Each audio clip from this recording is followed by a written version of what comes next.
Saya mengundang kalian, teman-teman dewasa muda, pasangan muda, untuk join di acara Home Community Church setiap hari Kamis minggu pertama dan ketiga, jam 6:30 malam di Ekumene Hall, Mall Arta Gading, lantai 3. Sampai ketemu ya.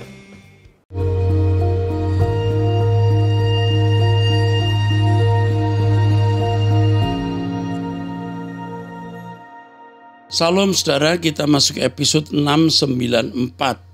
Dari laki-laki usia 14 tahun, Niseswani.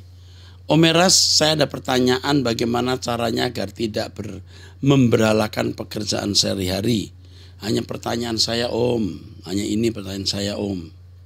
Memberhalakan pekerjaan sehari-hari. Pekerjaan tidak menjadi berhala kalau kita lakukan itu untuk Tuhan. Sekolah untuk Tuhan, kerja untuk Tuhan, harus kita kerjakan dengan sungguh-sungguh. Memang memeras tenaga, harus kita fokus. Itu tidak memberhalakan asal kita lakukan untuk Tuhan. Artinya kita lakukan itu agar kita bisa menyelesaikan tugas dengan baik. Orang tua, mama, papa senang, kamu juga bisa makin cakap dalam bidang pekerjaan yang kamu lakukan. Itu maksudnya. Ya, kalau sampai orang bekerja lupa berdoa, lupa ke gereja, lupa baca Alkitab, nah itu baru memberhalakan. Doa, baca Alkitab, ke gereja ada, bekerja harus sungguh-sungguh. Nah itu yang benar. Ya, oke, Tuhan berkati kamu. Dari pria usia 10 tahun, laki-laki masih, halo kakek, yuk.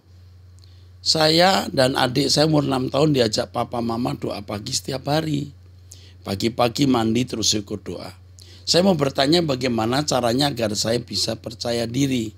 Saya sering tidak percaya diri kalau di sekolah atau tampil di depan. Supaya kamu percaya diri, kamu mesti punya keahlian. Sekolah pintar atau punya keahlian nyanyi. Atau sesuatu yang memiliki nilai lebih di mata orang. Ya, itu bisa membuat kamu percaya diri. Yang kedua, kamu harus percaya Tuhan. Tuhan pasti melindungi, Tuhan pasti menjaga kamu. Orang mau merendahkan kamu, kamu jangan merasa jadi minder. Aduh, kok aku direndahkan. Yang penting Tuhan menghargai kamu. Dan kamu doa pagi dengan papa mama, kamu akan jadi orang hebat. Ini percaya ya, pasti kamu jadi orang hebat nak. Amin.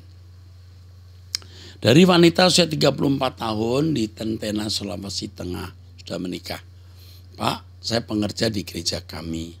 Saya mau bertanya, di awal Januari ada seorang pendeta, penginjil, membawa seorang ibu muda di gereja kami bersama 2 orang anak.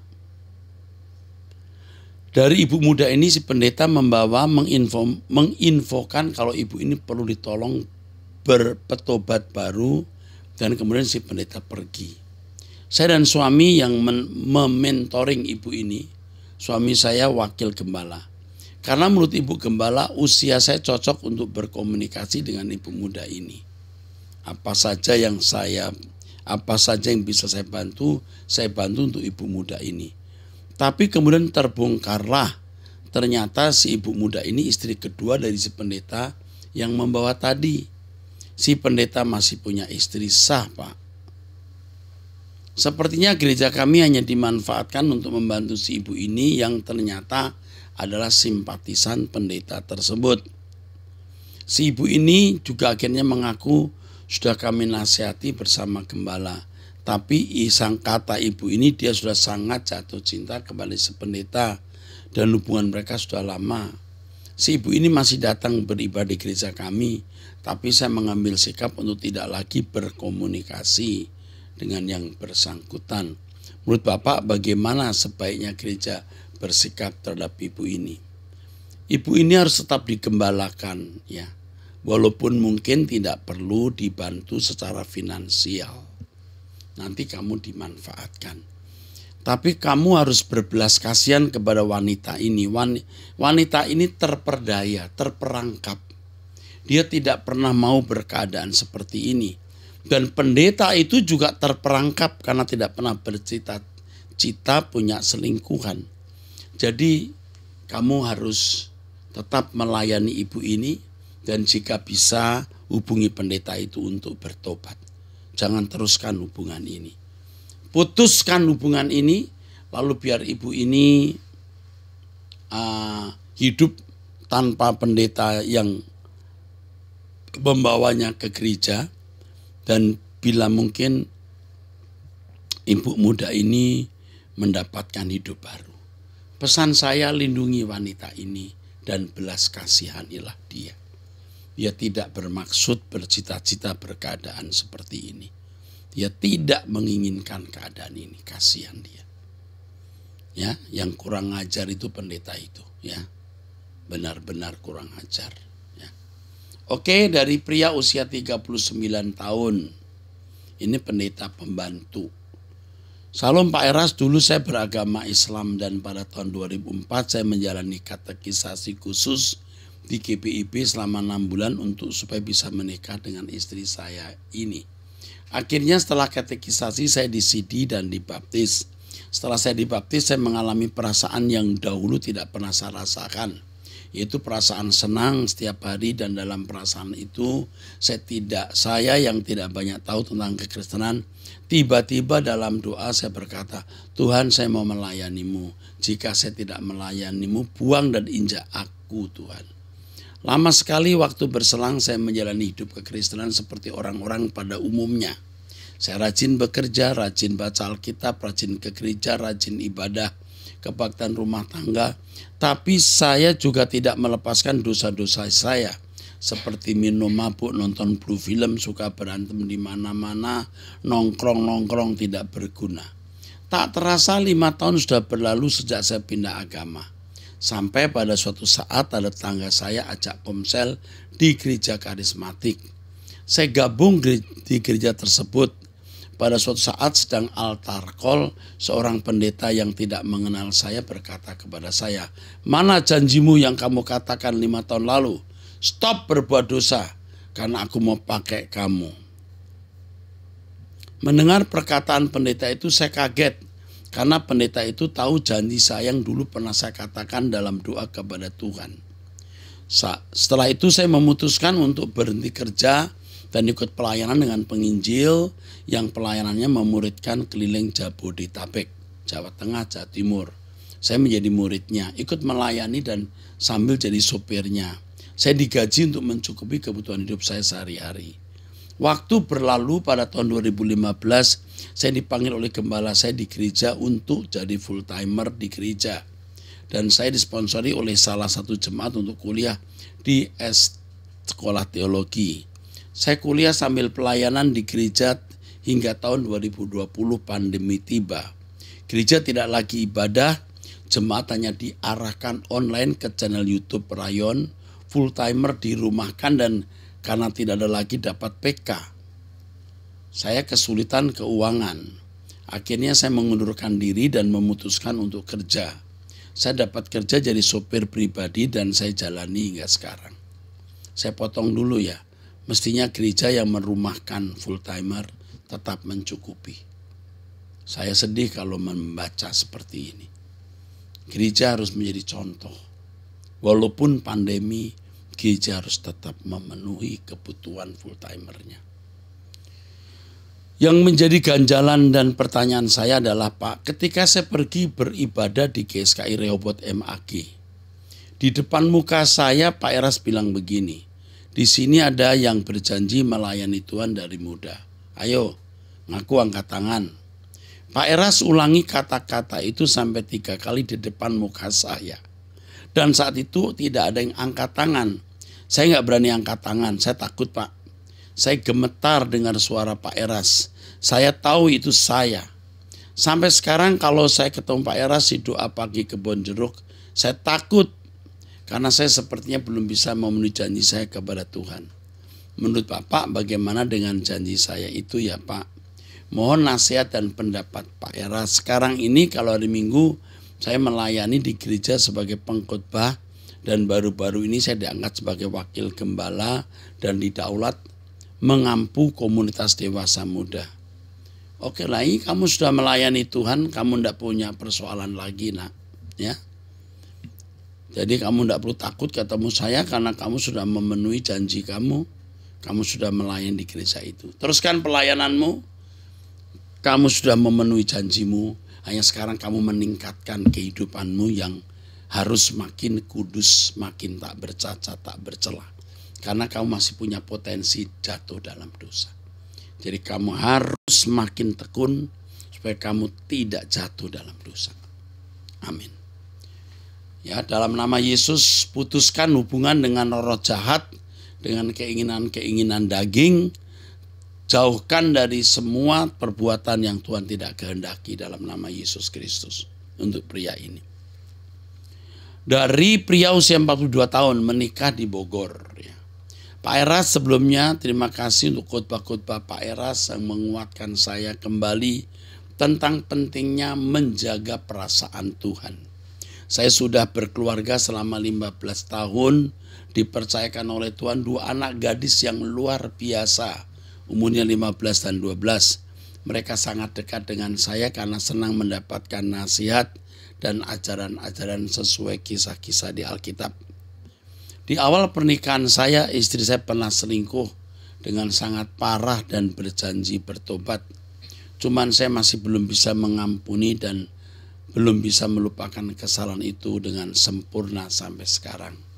Saya merasa ini tidak adil karena saya senantiasa jaga hati seumur hidup saya. Istri saya satu-satunya wanita yang pernah berhubungan intim dengan saya setelah pemberkatan pernikahan tentunya. Padahal dia dalam kondisi sudah berselingkuh saat itu. Bagaimana ya Pak caranya bisa mengampuni dengan sempurna?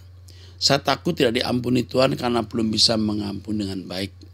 Ada firman Yesus yang berkata, ada firman Tuhan Yesus yang boleh bercerai karena zina. Apakah saya boleh cerai? Oke. Yang pertama begini bro, usiamu 42 tahun.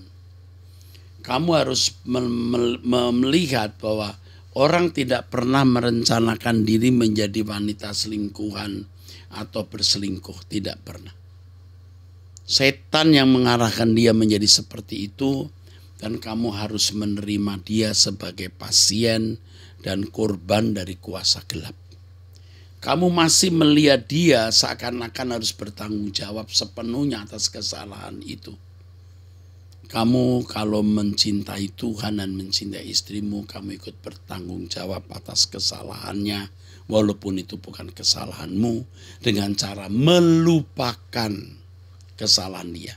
Kamu harus melihat 2 anakmu yang punya ibu kandung dia. Jadi kamu harus menerima kenyataan ini.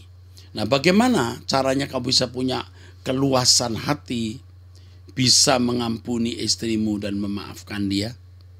Kamu harus bertumbuh dalam kedewasaan rohani. Hidup ini singkat. Kita akan meninggal dunia. Rumah kita di surga. Hidup yang sesungguhnya itu nanti dibangun pengertian yang utuh lengkap akan kebenaran. Maka dengan sendirinya kamu akan bisa mengampuni istrimu. Ditambah lagi dengan kehidupan doa. Pertemuan dengan Tuhan memberi kekuatan dan penghiburan, kamu akan bisa mengampuni dia. Berbelas kasihanlah kepada istrimu. Seakan-akan kamu yang jatuh. Seakan-akan kamu yang bersalah. Dan kalau kamu bisa melewati ini, kamu akan diberkati. Tidak selamanya kamu hidup. Tidak selamanya istrimu hidup. Kamu harus terus membangun kehidupan yang menyenangkan hati Allah. Dan ingat 2 anak gadismu.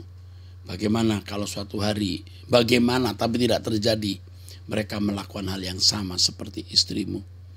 Apa yang kamu harapkan dari suaminya, kau pasti mengharapkan suaminya memaafkan anak-anakmu. Ya, dan itu tidak akan terjadi kalau kamu sungguh-sungguh menjadi kekasih Tuhan. Selamat berjuang. Saya sebagai yang kamu anggap sebagai bapak rohani mendampingi kamu.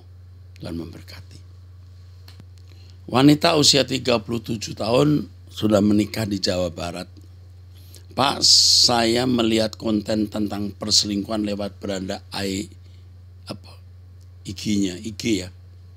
IG suami saya telah melakukan perselingkuhan dan sudah berhenti, mengaku bersalah dan berjanji tidak mengulang lagi.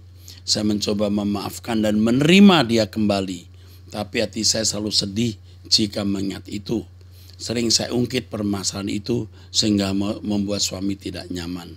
Saya selalu khawatir dia kembali melakukannya. Apa yang harus saya perbuat? Mental saya begitu hancur. Nak, kamu bersyukur suamimu bertobat. Banyak suami tidak bertobat dan malah melakukan berulang-ulang plus KDRT. Kamu punya suami yang mau bertobat kok kamu itu egois. Kamu kok marah, kembali terus mengulang-ulang, ya, membangkitkan atau mengungkit permasalahan itu. Kalau suami tidak nyaman lalu berkata, oke, kalau begitu saya pergi saja, sekalian deh saya nggak benar. Kamu membinasakan dia. Kamu egois, kamu tidak dewasa, kamu memanjakan perasaan. Dan kalau terus begini kamu merusak mental kamu sendiri. Yang menghancurkan mental kamu, diri kamu sendiri. Jadi sekarang kamu harus mengampuni, kamu melupakan untuk bisa menerima keadaan ini. Seperti nasihat saya kepada penanya sebelumnya tadi, bangun kebenaran di dalam pikiranmu bahwa hidup ini singkat. Kita hidup untuk melayani Tuhan dan seterusnya. Sampai kamu kokoh dan bisa menerima keadaan ini. Saya tidak melihat sini kamu punya anak atau tidak. Kalau sampai kamu punya anak, kamu harus menjaga anak-anakmu dengan sikap yang benar terhadap suamimu yang sudah bersalah. Ya, jangan membuat suami tidak nyaman lagi. Ampuni kesalahannya dan bertumbuhlah terus di dalam kebenaran. Kamu sendiri harus doa pagi bersama saya. Kamu harus mendengarkan khotbah agar terbangun pengertian yang benar bersama saya, nak. Kamu akan bisa melewati ini. Artinya saya sebagai pembimbing dan Roh Kuduslah yang akan bisa memberi kekuatan dan pertolongan kepadamu. Bukan saya hanya membimbing. Oke? Ikuti nasihat saya, ya. Jangan kamu egois begitu, ya. Jangan. Oke. Dari wanita usia 27 tahun menikah di Manado. Saya sudah menikah selama 1 tahun 1,5 bersama suami. Bulan April lalu suami saya meninggalkan saya dan menuruti kemauan orang tuanya untuk menceraikan saya. Tapi saya tidak ingin bercerai dan suami saya berbagai cara sudah saya lakukan untuk mempertahankan rumah tangga. Saya tidak ingin bercerai dan suami saya berbagai cara. Tidak mau bercerai dengan suami, ya. Dengan berbagai cara saya sudah lakukan untuk mempertahankan rumah tangga saya. Tapi tidak ada hasil. Orang tua dan keluarga ingin kami berpisah. Apa yang harus saya lakukan saat masa penantian saya? Saya tidak tahu apa alasan suamimu dan keluarganya sampai menginginkan kamu itu cerai. Pasti ada alasan yang kuat sehingga suami dan keluarganya rame-rame, ya ini ngajak cerai atau menyuruh atau mengusahakan cerai. Ya, yang kamu lakukan, nasihat saya seperti biasa, diam, berdoa, kamu menjaga kesucian, dan jika kamu tidak salah, lalu keluarganya berbuat begitu, wow, gawat itu. Tuhan adil, Tuhan itu hakim yang adil. Kembalikan semua kepada Tuhan. Ya, kalau kamu belum punya anak, ya syukur. Kalau udah punya anak, jagai anak dan usahakan kamu punya penghasilan. Kalau sampai kamu tidak salah, keluarganya sewenang-wenang mau menceraikan kamu, wow, bahaya. Kembalikan ke Tuhan, Allah itu hidup dan nyata. Kamu lihat campur tangan Tuhan dalam hidupmu. Amin. Wanita usia 30 tahun belum menikah di Riau. Pak Era, saya mau bertanya Pak tentang pendapat masukan dari Bapak, mohon bantuannya. Saya seorang hamba Tuhan di salah satu gereja, tapi belum jadi pendeta. Saya tamatan dari salah satu STT di Jakarta. Dari dulu saya ingin mendapatkan calon suami dari kalangan hamba Tuhan yang mencintai Tuhan. Dan saya ingin sekali maju dalam hal kerohanian dan terutama iman kepada Tuhan Yesus. Tapi sayang, hubungan kami putus di saat usia pacaran sudah 9 tahun dengan seorang hamba Tuhan itu karena tidak direstui orang tua berbeda suku. Jadi ibunya bersikeras untuk cari pasangan hidup untuk anaknya dari suku yang sama. Hati saya hancur dan semua rencana saya hancur, sementara saya menginginkan hal yang baik dalam pikiran saya. Namun beberapa minggu setelah putus, ada beberapa cowok yang dekatin saya, ngajak serius dalam hubungan. Tapi dari semua itu ada seorang yang semakin cocok di hati saya. Tapi bukan dari kalangan hamba Tuhan alias pekerja di PT biasa dan orang biasa dalam hal kerohanian. Orang yang masih awam dalam Tuhan tetapi serius dan bertanggung jawab. Saya khawatir bagaimana dengan pelayanan saya nantinya jika harus ikut dengan dia, apalagi di PT biasanya jarang ada gereja. Pertanyaan saya, apakah salah seorang hamba Tuhan pacaran dengan orang biasa, Pak? Tidak salah. Masalahnya nanti adalah apakah panggilanmu bisa rusak karena pernikahanmu dengan orang yang tidak dewasa rohani. Dia tidak harus jadi pendeta tapi mendukung pelayanan. Kalau dia mendukung pelayanan ya bagus. Kenapa? Atau apakah saya harus bertahan untuk tetap menunggu seorang hamba Tuhan yang akan jadi pasangan hidup saya nantinya? Kamu dapat hamba Tuhan pun belum tentu melayani dengan baik. Kalau hamba Tuhan itu seorang yang tidak dewasa rohani, yang bengkok hatinya, yang melayani karena uang, kamu pun juga jadi rusak. Jadi tidak jaminan pendeta atau bukan pendeta, yang penting hatinya lurus. Jika tidak ada, berarti apakah memang Tuhan tidak menghendaki saya harus menikah? Sampai saat ini masih bergumul dan mendoakannya, Pak. Tapi saya butuh juga masukan teman-teman hamba Tuhan, Pak. Saya tidak mau sampai salah memilih pasangan hidup. Begini ya, yang penting kamu harus mendengar suara Tuhan karena kamu hamba Tuhan. Pernikahanmu tidak boleh mengurangi intensitas, volume pelayananmu, apalagi menggagalkan. Baik dia pendeta atau bukan pendeta, yang penting mendukung pelayananmu. Itu yang penting. Ya, kamu doa. Oke. Dari pria usia 46 tahun menikah di Bekasi. Pak, saya kesulitan mencerna Matius 5 ayat 48. Karena itu haruslah kamu sempurna sama seperti Bapamu yang di surga sempurna. Begini ayatnya ya, bunyi ayatnya. Sempurna, teleios, shalom. Merujuk yang saya dengar dari penjelasan seorang ibu pendeta, ibu pengkhotbah. Menit kesekian saya lampirkan, bukankah kata sempurna tersebut adalah teleios yang artinya completeness, bukan blameless ya. Implikasinya buat saya jika mengikuti yang Pak Eras ajarkan, sepertinya Pak Eras memberikan hook yang sangat berat buat saya. Memang dampaknya sih buat saya yaitu supaya ekstra sangat hati-hati dalam setiap perbuatan, pikiran, dan kata yang keluar dari saya. Tapi lama-kelamaan saya sangat stres melihat keadaan diri saya yang sepertinya jatuh lagi. Bahkan saya sempat berpikir untuk apa diciptakan jika saya menyakiti perasaan Tuhan terus. Pengen rasanya cepat-cepat pulang ke rumah Bapak aja supaya daging ini tidak bisa menguasai saya lagi. Mohon dijelaskan Pak arti sempurna yang sesungguhnya dalam ayat tersebut. Apakah completeness atau blameless?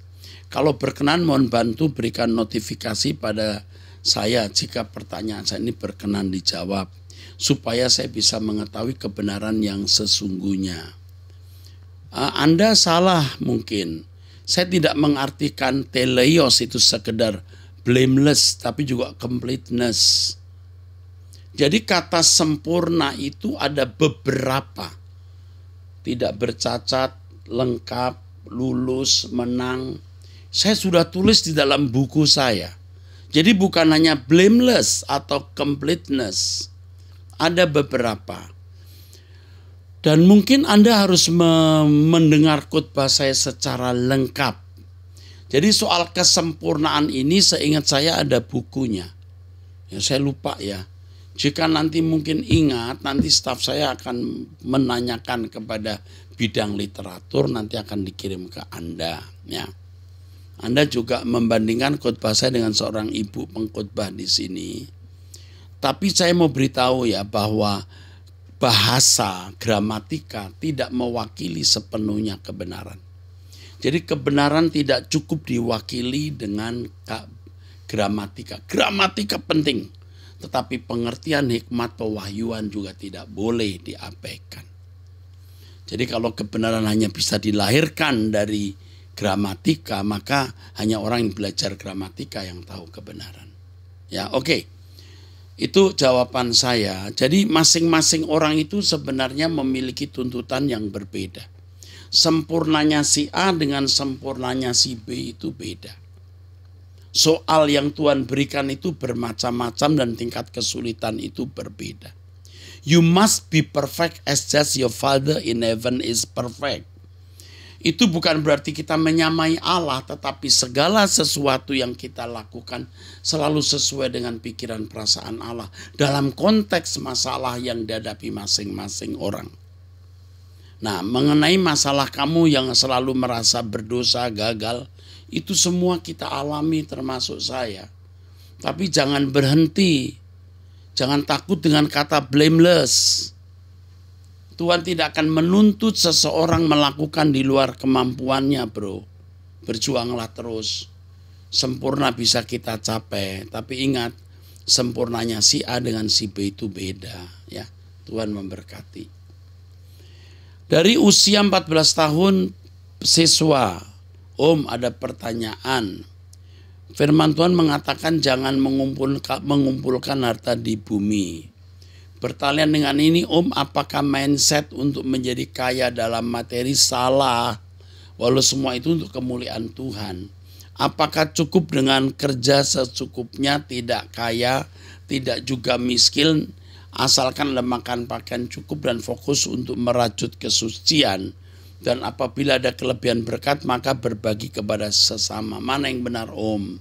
Sebab mindset ini sering saya jumpai di kehidupan orang Kristen. Bahkan saya pun belakangan ini terjebak dalam fokus hidup mengumpulkan harta di bumi untuk kemuliaan Tuhan. Justru telah melupakan fokus hidup untuk merajut kesucian. Wow, keren ya. Mohon maaf apabila ada salah dalam ketikan saya. Nak, namamu Jason, umur 14 tahun. Kamu top markotop. Dengan tulisan ini kamu hebat. Jika ini benar-benar tulisanmu, Om Era salut. Kamu bisa jadi pendeta yang luar biasa suatu hari nanti, nak. Jadi kaya itu tidak salah. Om Era sudah berkali-kali berkata, kalau bisa itu sekaya-kayanya. Pelayanan kita kepada Tuhan itu dengan seluruh usaha yang kita lakukan. Tentu bagi pembisnis yang harus cari uang sebanyak-banyaknya. Prinsip yang saya ajarkan yang pertama, kesucian, 2 langit baru, bumi baru, 3 bertanggung jawab. Ini kerja keras untuk mencukupi kebutuhan rumah tangga, membalas kebaikan orang tua, menolong keluarga besarmu kalau banyak duit ya, bisa mendukung pekerjaan Tuhan. Makin banyak uang itu kita makin efektif. Seorang kondektur dipakai Tuhan, tapi seorang direktur bisa lebih efektif. Ya, saya kira begitu, Jason. Selamat ya menjadi orang yang mengerti kebenaran. Mindsetmu akan diubah terus sampai kamu mengerti apa artinya. Baik kamu makan atau minum atau melakukan sesuatu yang lain, lakukan sesuatu untuk kemuliaan Allah. Sampai jumpa, Tuhan memberkati.